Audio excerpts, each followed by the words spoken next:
America has no permanent friends or enemies, only interests. Hello and welcome back to Seminal Affairs, where we unpack the true power dynamics behind the headlines. Today, a dramatic rupture in North American trade relations, why the United States has suspended trade negotiations with Canada, and what this means for geopolitics, global supply chains, and the 2025 economic order.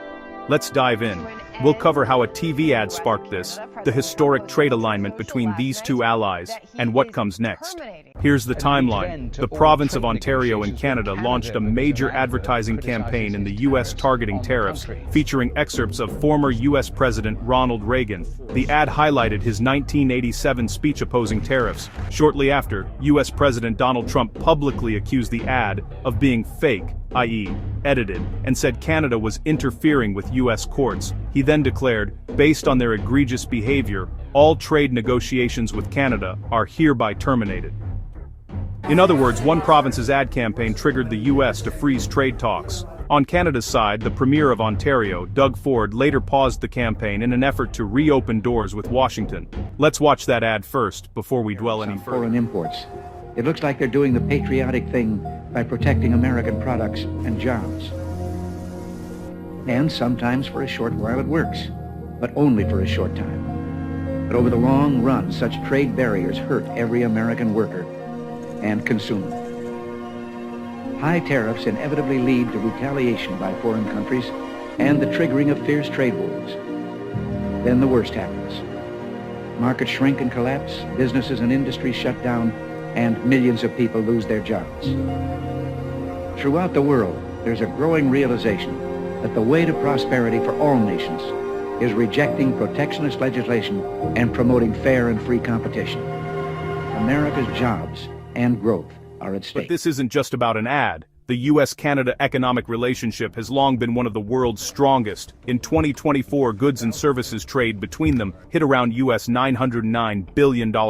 Yet under Trump's administration, U.S. trade policy shifted. Tariffs on Canada were raised, for example allegedly because Ottawa wasn't doing enough to stop fentanyl flows, and steel, aluminum sectors were hit hard. So this trade talk collapse reflects deeper strains, a highly personalized U.S. approach to trade and diplomacy, Canada's frustration with U.S. tariffs and protectionism, the symbolic importance of how trade messages are marketed and interpreted. You might ask, why would one advertisement spark a major diplomatic rupture? A few reasons. 1. Symbolism and messaging. The ad used Reagan, a Republican icon, to argue against tariffs, targeting U.S. audiences, particularly Republicans, and signaling political pressure. 1. Perceived interference. Trump argued that the ad was aimed at influencing U.S. courts and thus crossed a line of national sovereignty. 1. Domestic politics in both countries. For Canada, the ad was a way to raise awareness among U.S. audiences. For the U.S., Trump's reaction reflects his style of trade politics being intertwined with identity, sovereignty, and domestic political signaling. So, what happens next? Here are 4 major implications. Supply chains and industry. Canada is one of the U.S.'s top trading partners. Steel, aluminum, automotive parts flow heavily. A breakdown in talks raises uncertainty for those sectors. Allied relations. Canada and the U.S. are long-standing allies. A trade freeze adds strain to broader strategic coordination, e.g., security, supply chain resilience. Global trade norms. If a friendly neighbor like Canada gets caught up in personal-style trade warfare, it signals to smaller countries that even trade with everyone's ally can become volatile.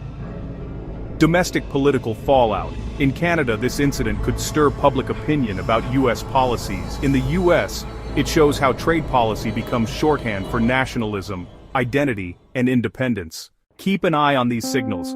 Whether Canada resumes the ads or formally backs off, Ontario paused, but the underlying frustration remains. Whether the U.S. demands concessions, tariff relief, regulatory alignment before reopening talks. The role of the upcoming U.S. Supreme Court decision on the legality of Trump-era global tariffs. If the court restricts U.S. tariff powers, that will affect this dynamic. Broader reactions from industry groups in both countries. Firms dependent on cross-border trade will push for clarity. To conclude, what started as a regional ad campaign has morphed into a full-blown trade standoff between two major economies. The disruption goes beyond steel and tariffs. It speaks to how trade is now deployed as an instrument of power, image, and politics. For Canada, it's a reminder that even allies are subject to U.S. trade whims. For the U.S., it's a reaffirmation that the Trump-era approach treats trade and diplomacy as an extension of personality and domestic politics. Thanks for watching Seminal Affairs. If you found this breakdown helpful, please like, comment your thoughts. Will Canada hold firm? Will industry push the governments back to table? And subscribe for weekly deep dives into the geopolitics behind the headlines. I'll see you in the next one.